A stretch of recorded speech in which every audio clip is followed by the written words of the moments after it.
Hello everyone, today we are going to talk about the supposedly infinite method to farm using orbital, augment and control.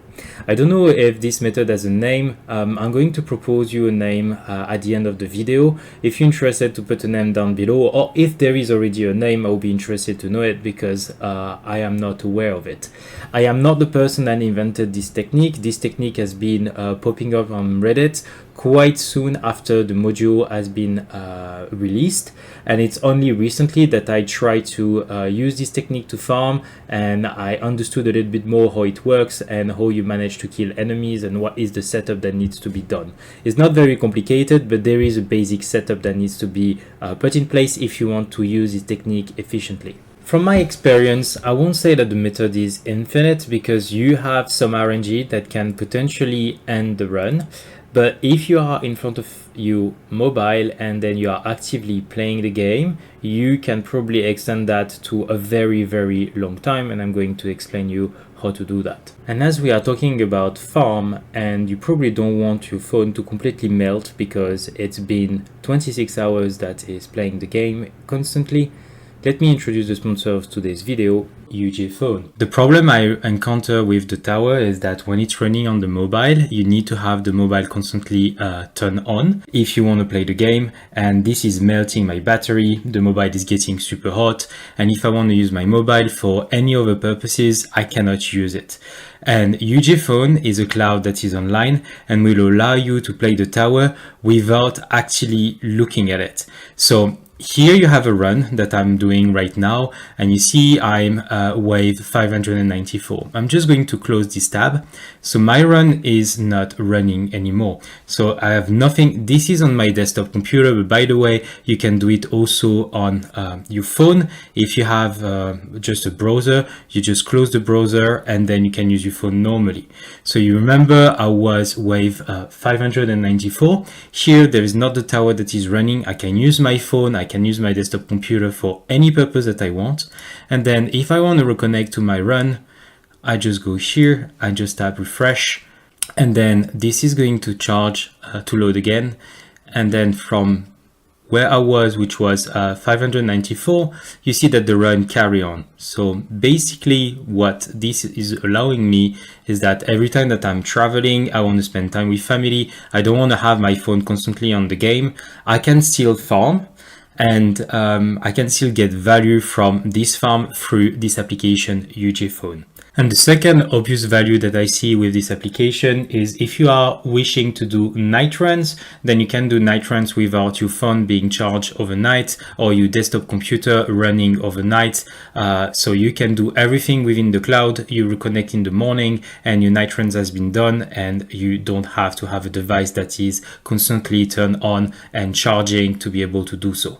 I started to use the app since early August, so it's been now a while, and honestly it's been a blast. And especially during my holidays when I was abroad and I wanted to use my phone for Google Maps or things like that, or taking pictures for my holidays. I have been able to farm for 2 weeks during my holidays, pretty much like if I was at home, but I was traveling and I was doing everything that I wanted to do with my phone. So really, really great, recommend it. So if you are interested, you will find two links in the description of this video. The first link is an affiliate link with myself that is going to provide you 488 gems within the apps of UJ Phone. This will allow you to unlock a free trial of 4 hours and will allow you to extend any time that you are purchasing through the app. The second link that you will find is a small tutorial that I made that is a little bit less than 3 minutes that is explaining you how you set up UJ Phone for your first run, knowing that just after you will just need to connect to UJ Phone, you won't have to redo the setup again and again. Now let's carry on with the rest of the video. So I show you some gameplay of how the build is working, and actually as you see I'm wave I'm tier 15 and wave 4500. I managed to achieve wave 6000, 7000 of tier 15, which is way above the kind of things that I'm capable of killing even with my glass cannon build when I'm farming. I mean, maybe if I don't farm and I'm really like focused on damaging, that's the kind of things that I'm managing manage to do this level of health, but for a farming build, this is really not something that I'm capable of doing.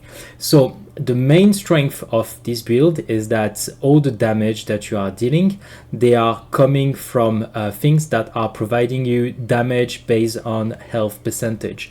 So the orbs, they are going to deal a percentage of health to the normal enemy. As you are playing in tier 14, 15 or 16, and by the way 16 is the maximum, I'm going to explain you why. So you are dealing a percentage of the health, so whatever the scaling is, it's going to stay constant. Electron are the same. They are providing you with a damage that is based on the current health of the wave. So this is also a percentage of the health of the enemy. And basically all the enemies, they are getting destroyed by health percentage. So it doesn't matter how much the enemy health is scaling. What do matter is that at some point you will get a mass that is going to increase, and this is going to create a boss squeeze, and I'm going to explain you a little bit later what is a boss squeeze. You are going to be more likely to create a boss squeeze, and this is potentially going to hit you 1, 2, 3 times if you're not lucky in a row, and then this is what may end your run. So this build is using a lot of the concept that I already developed into the reverse Devo build. That is a very, very similar way of farming, but the damage is a little bit different. So if you're not sure about certain things that I mentioned, I strongly recommend that you watch the reverse Devo build, because there is certain aspect that I'm going to think that you already know about. I'm going to develop in details this build, so it's a standalone video, but if you want to deep dive into certain other aspect, then maybe you want to watch the reverse Devo build that is mentioning certain aspect that I mentioned here very briefly. So what do you need to set up this build? So this build is heavily relying on crowd control, CC, so you need to have very, very strong crowd control. And actually it's very important that you do have crowd control, because there is one kind of enemy that is going to be a problem, and this enemy is the boss. You need to be able to kill the boss with being able to maintain the boss within the range of the orbs, so you deal enough damage with the orbs, and then when it gets after the range of the orbs, potentially it's the electron that are going to finish the boss. If your crowd control is too low, then you are going to be hit by certain enemies, and the boss is not going to stay enough into the range of the orbs. So crowd control is really king. What does that mean? That means that permanent chronofield is necessary, and you need probably to have 90% speed reduction. Reducing to 75 is going to cause you some trouble, and is going to be very, very difficult at some point. So my advice is aim for chronofield with 90% speed reduction. If you have chronofield plus, this is also going to help you, because it's going to even further reduce the speed of the enemies. So chronofield plus is definitely a plus that is going to help you putting in place this method. The next thing that you need is obviously the orbital augment, because the whole build is around the orbital augment, and you need to have a very high quality, so ancestral is needed in my opinion. There is two reasons why ancestral is needed. First is because you are going to get more electron through the ancestral quality, but also because you are going to get the substat that you need, and the substat that you need is more orbs, so you get more hit per second on the bosses, and orb speed. This is very, very important, because this is what is going to allow you to hit more the bosses when they are controlled. If you don't have those things, that means that the amount of time that you need to control the boss within the range of the orbs is going to be longer. So having those two things will allow you to have lower amount of time to control the boss there. I really like shockwave frequency, especially if like me, you don't have a very short cooldown on your economical ultimate weapon. Right now I'm around 79 seconds on my ultimate weapon, which it means that and probably like the black hole duration is around 43-44 seconds. So I have a good 35 seconds where I need to control the enemies before another black hole is spawning. And having the reduced shockwave frequency is helping me doing this. This is clearly something that I took from the reverse Devo build, and I think it helped me quite a lot. Then the last thing that you probably want is the landmine chance. That is going to increase the chance of landmine spawning every time that you kill an enemy. And the reason for that is because one of the key cards that you are going to use is the landmine stun.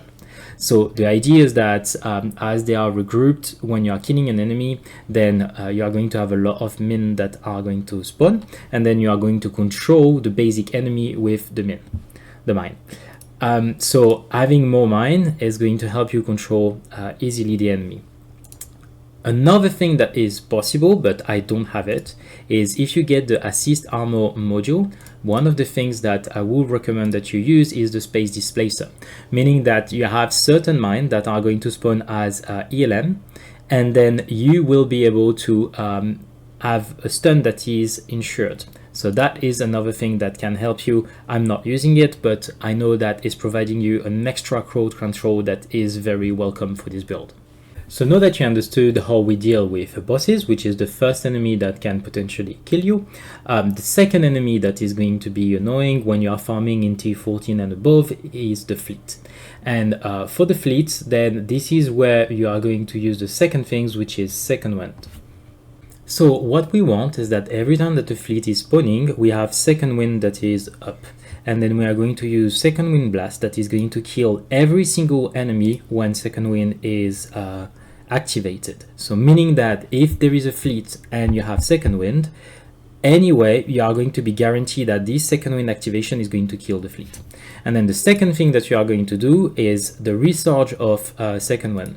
And basically, when you go to the lowest level, you are going to end up with second wind charging every 400 wave, meaning that if the fleet is spawning less than every 400 wave, you will be able to have second wind, if it's not been activated before, ready for this fleet.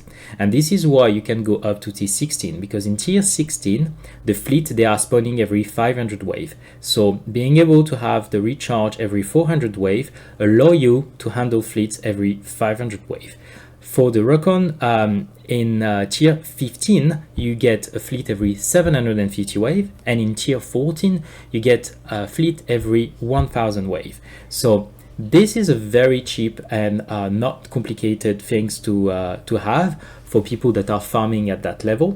So that's why at the beginning, a lot of the people were saying that this method is very OP, because you don't need a lot of damage. What you just need is a lot of crowd control and then some cheat research such as orb damage boss, orb speed, second wind recharge. So very, very easy one. And that will allow you on paper to farm up to tier 16 infinite. So now that I described the big headlines on how to manage with the build and how to deal with the two most annoying enemies, the bosses and the fleets, I'm going to explain you what is the boss squeeze and why this random thing can potentially end your run. So for you to understand, every time that a boss arrives, it should be slowed enough and controlled enough that it stays long enough into the orb range, and then it will get destroyed by the orb, and then eventually it will go to the electron range, and then it will get destroyed by the electron to finish it. But what could happen is what I will mention after as a boss squeeze is basically the boss arrive like you see here, and then when the black hole pop, all the enemy are going to push the boss towards the tower, making it skip all the range of the orbs. This is what I mean by a boss squeeze. And every time this phenomenon is happening, you are going to get hit on your tower. This phenomenon is even stronger if you get a protector that has been stuck within the black hole, because that means that none of the enemies are going to be killed as long as the protector is alive, I mean through the orbs, and that means that the boss is going to be pushed heavily. Now, the thing is that when a fleet is appearing and you cannot deal with damage the fleet and you need to rely on your second wind, which is what is going to happen very quickly if you don't have the damage necessary, then you are going to lose all your energy shield and then eventually you're gonna have your second wind that is going to be activated, meaning that you are going to destroy the fleet, but just after that moment you are going to be extremely vulnerable because you will not have any energy shield left and your second wind is gone. So if you get a boss squeeze just after a fleet appearing, then potentially this is where your run is getting ended. So now all the rest of this video is ideas that I experiment that are going to be allowing you to reduce the amount of time that this phenomenon is arriving really at the bad moment. So the first thing that you can have is potentially if you have the smart demon mode automation, meaning that your demon mode is going to activate to save you, because demon mode is always activating after second wind.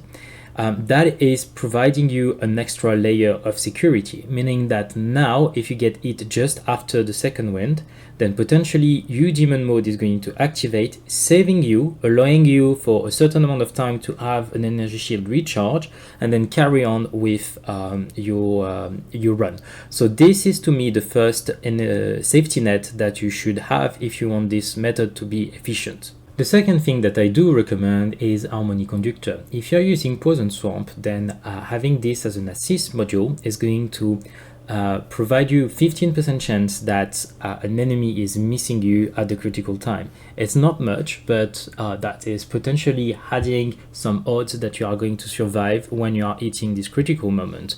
Because anyway, in this build, the damage is not relevant. I started this build with Dimension Core, but then I realized that I don't need that and I can use my Harmony Conductor for this purpose. What is also good with this is because we're talking about a farming method and usually you don't use Harmony Conductor for any reason, then you can use Harmony Conductor with substats that are actually substats that are economical. So this is another recommendation, is to use Harmony Conductor for the unique effect that is going to potentially save you once or twice. The next thing that I want to say is the death penalty. So basically you get in trouble every time that there is a fleet that is spawning, and what death penalty is doing is that there is 15% chance that this problem is gone. So you are also reducing the problem of fleets by 15% just by using death penalty. The other bonus that you get with death penalty is that the problem appears when there is a boss that is spawning, but that also decrease the chance that the boss is appearing, because potentially the boss is appearing and get one shot. On the top of that, the problem is accentuated by the protectors. So you are potentially going to get the boss, but not the protectors, because one of the two is going to be one shot. So death penalty is also something that is going to help you reducing the amount of chance that this bad RNG is happening. Quick pause here to say that if you wish to support me, you can go into the creator code here and enter my name, Noobodytest, which is the name of the channel, and this is going to help me tremendously. The code is resetting every 30 days, so even if you have entered it once and you wish to continue to support me, you may have to enter it again. You can also add it into the online store, and by the way, you get way better value for your money online than through the apps. Thank you so much for the people supporting me, and I carry on with the video. Finally, and this is why I think it could be infinite if you are playing in front of your mobile, is the nuke. If you have a good recharge nuke, which I don't at the moment, but something that is below the fleet spawning rate, then every time that you see a fleet, you just nuke it. And then you don't have to rely on second wind. Then second wind just become an extra energy net that will avoid you being in a situation that you lose all the energy shield and second wind, and this situation is almost never happening because you are nuking the fleet, which are the most deadly enemies. So this is something, if you want to play actively with this mode, is basically allowing you to get to as long as you want, because it's dealing with the most problematic thing, which is the fleet. Another way to protect yourself a little bit more is to have the substat DevDefy. I don't manage to have it on the module that the orbital augment, but DevDefy is going to allow you to potentially tank a hit without having anything that is breaking, such as the energy shield. So having DevDefy is also something that is going to increase the chance that you are surviving through the run. There is some stuff that I don't think are necessary, but I just want to mention because maybe that's something that will help certain people. If you have the landmine stun mastery, you are going to increase the chance of getting missed by attack of enemy that has been stunned. So potentially this is also something that is going to provide you some value. So I just want to mention it. I'm not using it, but that's potentially something that could help you. I personally don't have any problem with the elites, but if you do, then potentially having the mastery on plasma cannon that is going to damage the elites is also something that could be interesting if you really have a problem with this. Personally, I don't have that problem, but in case you do, then that's something to bear in mind that maybe is going to help you fix this issue. Last but not least, I want to talk about the battle condition reduction. This research is amazing both for farm and for tournament when you are trying to hit T14 and above. This is applying on every battle condition except the ultimate weapon reduction, which you don't have in farm runs, and it's going to help you on the long run because potentially your plasma cannon is going to do a little bit more damage. So this is something that is going to be very welcome if you need to deal with large bosses. So moving to this, I'm going to talk about the downside of increasing the tier that you are farming. So when you are reaching T14 and above, you get this battle condition that are constant and they're not changing. And from 14, 15, and 16, it is the same battle condition. The difference is just the efficiency of those battle conditions that get stronger and stronger. And I will start with T14. So basically what you see is that you get the plasma cannon efficiency that is going to be reduced, and the battle condition, you see normally it's 80% of the normal damage. Because I have a little bit of the research on battle condition, it's a little bit more. Then you get the tone resistance and you get the orb resistance, which is also something that is worth mentioning. So basically, because your plasma cannon is going to be less efficient, you need to deal more damage to the boss. And because we are talking about percentage of health, that means that the boss needs to be more controlled. It's as easy as that. At tier 14 is not a big deal, and because it's 80% is not that big of a deal. But when you are increasing to tier 15, then now you drop to 60%, 70% of the plasma cannon resistance. So now you are dealing less damage, so you need to deal with more of the boss health. That means that potentially you will need to be able to control more the boss that you did in tier 14. So if you are a little bit low in control, maybe not farming in T15 is going to help you because of that problem. Also, because you have a tone resistance that is going to increase if the health of the boss is too big, such as it could happen when you have a boss squeeze, then the boss is going to hit you twice, meaning that this is going to really affect your energy shield. So that is the downside of the tone resistance. And then when you move to tier 16, then this is becoming even more important because now you have to deal with even more health of the boss because of plasma cannon resistances. Also, the knockback resistances is something that is going to affect the control that you can have on the enemies, and potentially you may end up with a range that is hitting you because the knockback resistances. So that's also something that is going to affect you. So the other things that you need to bear in mind is as you are increasing the tier, you are going to increase the amount of time that fleet are going to spawn and the amount of time that potentially you are going to be vulnerable if you are completely AFK and you are farming through the second wind blast. So at the moment, I only have tried the tier 15 because the tier 16 is I'm not capable of farming it, as the second wind is not there in terms of research. But I would say that setting everything up for tier 14, then you try tier 15, and then eventually you go to tier 16 is probably the right way to go if you want to try this method. In terms of perks that you are looking for, you're looking for the enemy speed reduction because this is basically control, and it's very important to put it quite high into the selection because you will need to be able with your setup to deal with enemies until a certain wave that you will get this, and potentially that can come wave 2000. So you need to be able to deal with 2000 wave of enemies spawning in the tier that you are farming before this is arriving. Realistically, if you don't have that, you probably don't have enough control to be able to deal with the bosses. I mean, unless you are super high in terms of control, but for most people, this is going to be necessary. In terms of the ban, I just banned this because it's going to ease my run early on when I don't have health. I just rely on my damage, so it's not necessary, but that's something that I ban. I think something that is very important to ban is the knockback force, because otherwise you get overwhelmed by enemies, and then the boss health that is reduced but the speed which is increased, because speed increase meaning less control, so that's something that you want to ban. I also ban the swamp rages, so I have swamp that is staying within reason. As I'm farming at 30 meters, that's something that I'm just going to talk after. This is way too big for my tower, and then I get enemy that get stunned very far from my range, so that's something that I prefer to ban to avoid the enemy getting stunned out of the range. So to farm, you need to be at 30-meter range, because the scale of the electrons is not scaling with the range of your tower. So here they appear quite big relatively to your tower, but if you increase the range, basically the size of the electron is going to diminish. So here you see that between the orb size and my tower, there's not a lot of space for a boss to not be hit by electrons. But if I increase the range, then there will be much more space, and then it's going to be harder to control bosses between the tower range, and then it's going to be hit less proportionally. So you need to farm with 30 meter.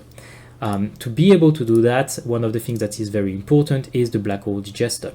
Black hole digester that is going to lock the tower range when it's increasing, and it's also going to be something that is going to provide you more coins as we prove it into the reverse Devo build.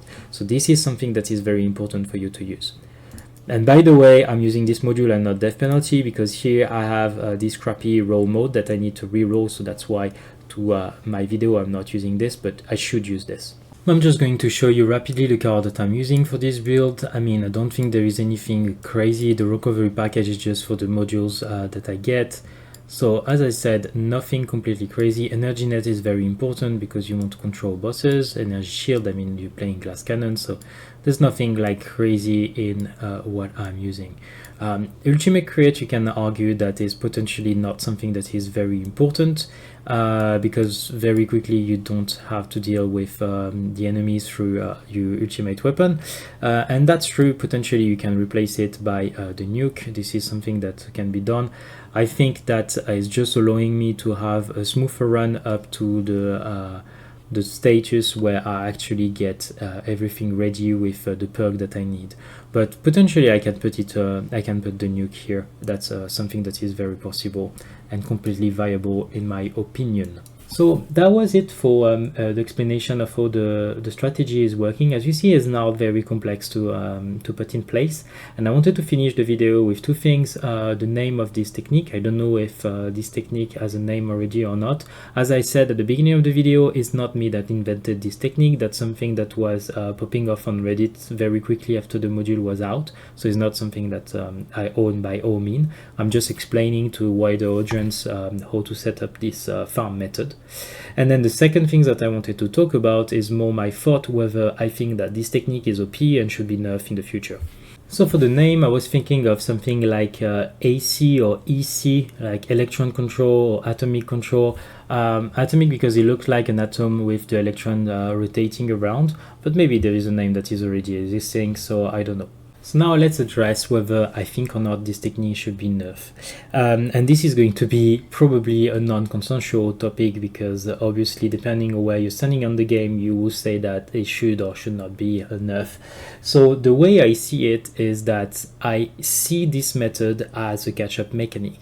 So basically it allows people that have around my level to be able to farm in tier that otherwise they will not be able to farm before a very long time. So farming in tier 15 or tier 16 the way I do with this method, I will not be able to do it. So basically I was capable of farming with a regular reverse Devo build in tier 14, and I was doing around 7,500 wave in a standard reverse Devo build, not using this module but using the classical ACP.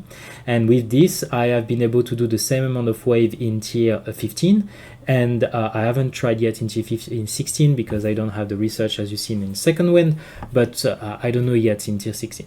So what it did to my tower, it did increase the coins per hour that I generate by about 30%.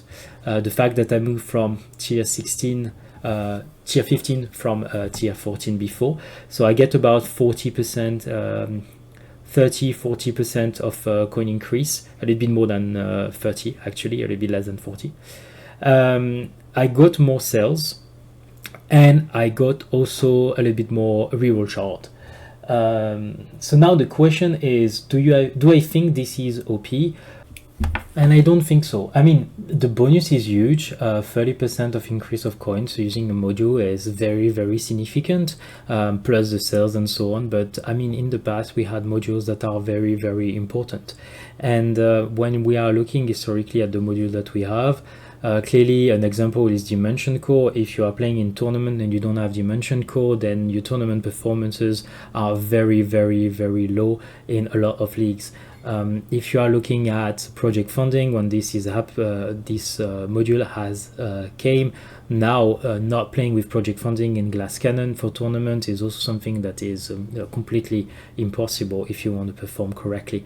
So I think there is some modules right now that are just mandatory if you want to do certain activities, because at the meta, in the current wave that you try to do those activities, they are clearly outperforming other modules. So for the tier 14, 15 and 16, I would say that probably this module is extremely strong, way stronger than anything else that has on this slot potentially. So I think it's not breaking completely the game, because the requirement to make it work, you still need to have a lot of control, and you need to be able to deal with 2000 wave, the first 2000 wave probably before you get this this perk. So it's not like if someone that was playing in I don't know, like gold or platinum, was capable of just having this module in ancestral and was capable of infinite farm the tier 16. There is a 90% speed reduction that is needed on a chrono field. I mean, clearly versus what was needed to farm before, it's a huge nerf, and it's way more accessible than what it used to be. But I personally see it more as a catch-up mechanic than as something that is completely broken. And the reason for that is because in tournament is extremely bad. I tried this method in tournament, and it doesn't work at all. Usually you play with more range, and that means that the electrons are way less powerful. And also because of the battle condition usually being way more strict than what you get in 14, 15 and 16, then it really doesn't work. And then finally in the Legend tournament right now, you have fleet every 40 wave, I believe. So even if you rotate perfectly the nuke and then the second wind blast, then you will end up having a problem very quickly. So the fact that it's not breaking the tournament to me is the most important thing, because otherwise I would have said that for sure it's something that is broken. Now it just allows you to have a much better farm for a certain tier, which to me is okay.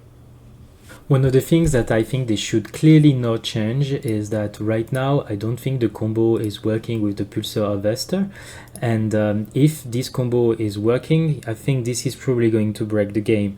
The problem with this is that if you reduce the level of health by 100, because you can go to 100 very quickly if you get a good attack speed, then in tournament, because the health is scaling so quickly, you're probably going to have the electron that is based on where the enemy spawn, that is going to one-shot everything that has been affected by Pulsar Harvester.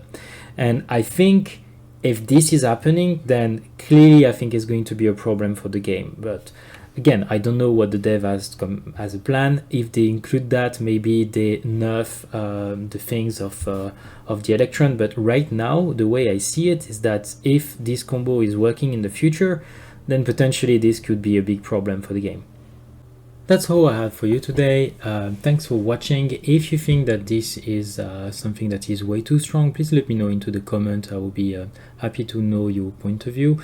And also, if you have a name for this technique, I will be also interested to know about it. Thanks for watching, and I see you on the next video.